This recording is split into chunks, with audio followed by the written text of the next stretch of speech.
kpnash, and this one is about Rock and Roll Ruby, a song officially credited to Johnny Cash, although the rumor is Johnny Cash bought it for some cash from George Jones and was lucky to earn a bit more cash when the song became popular.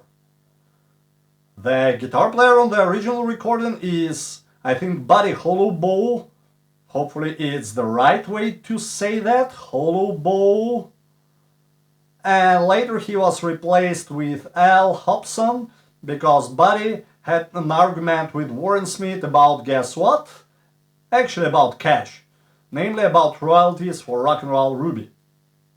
Now, finally, let's play some guitar.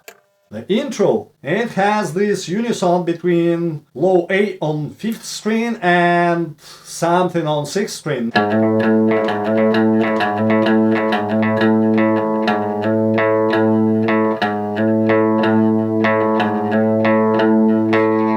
Just sliding up.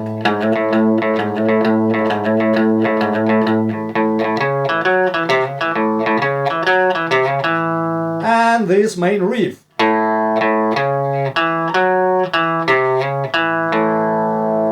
This is how I play it.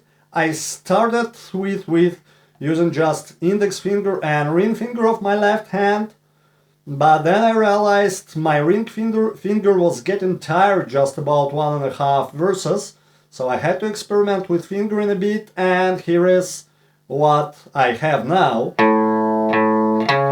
Ring finger, pinky, and then sliding up using middle finger.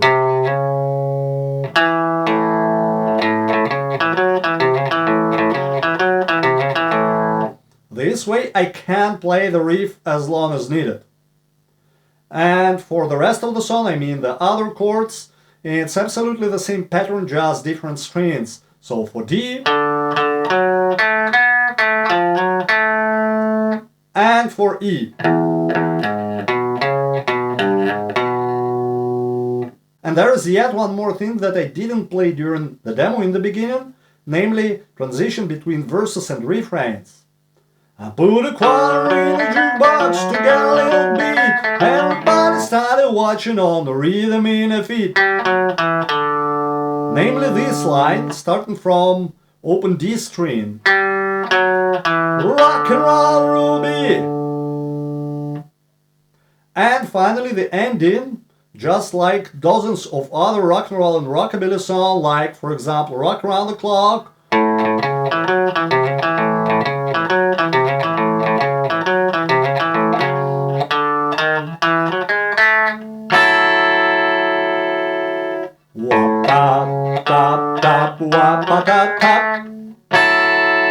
and the last chord is A6-9, just like it would be done by Cliff Gallup.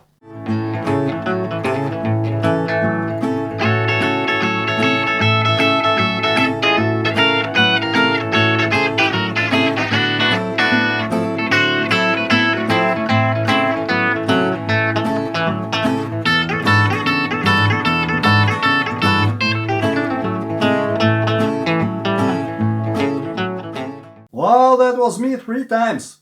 After recording this demo, I considered adding a bit of reverb, but with reverb it started sounding actually worse. Of course, I have some natural room ambience, or should I call it bedroom ambience here, but other than that it's just dry, no reverb, no delay. And I believe that's also the way how it was recorded at Sun Records, contrary to popular belief that rockabilly means tons of reverb in delay.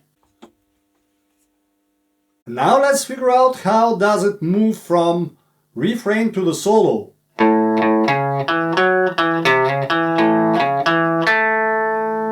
That's actually it.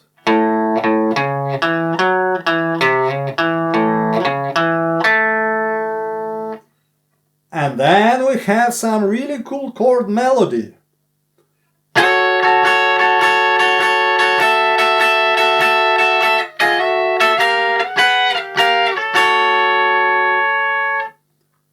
So this chord here is A6, then we can add high E on 12th fret, and it will also be A6, and finally it moves a little bit up and then down the fretboard.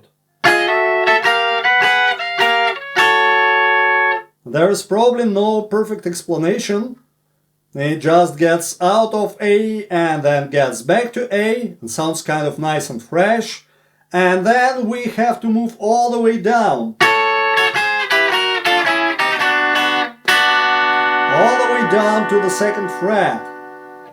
So how do we do it in real tempo? Well, you might have noticed where my thumb is, I mean thumb of my left hand. It's not above the neck, but below, here. And this is the trick to play it fast. Hey!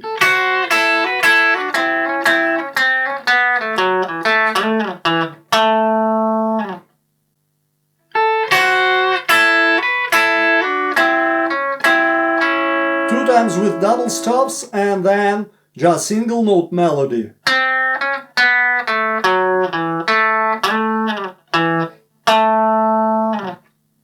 And here I'm jumping between these two positions because of these slides. All of the notes are actually syncopated here.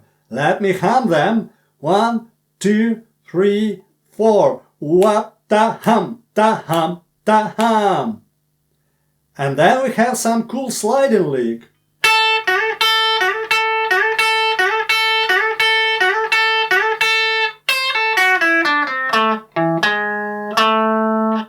So you might be tempted to play these slides in Chuck Berry kind of way.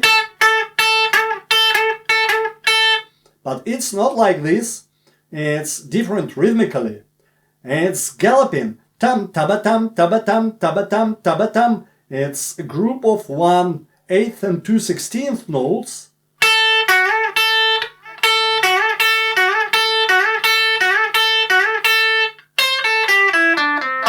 And then the triplet. You might want to practice the transition between this pattern and the triplet, so let me suggest one humming exercise. 1, 2, 3, 4.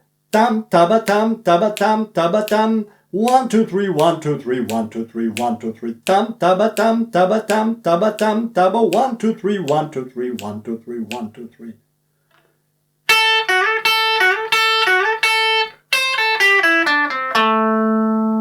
So this pentatonic lick is just pentatonic lick.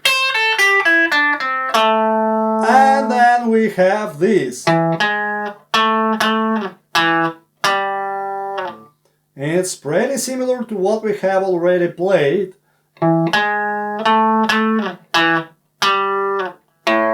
Also rhythmically, all of the notes are syncopated.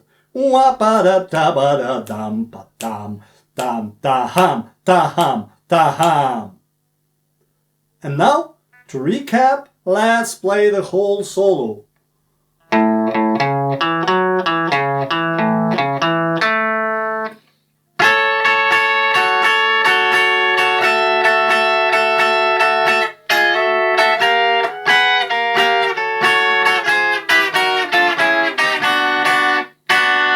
Hey!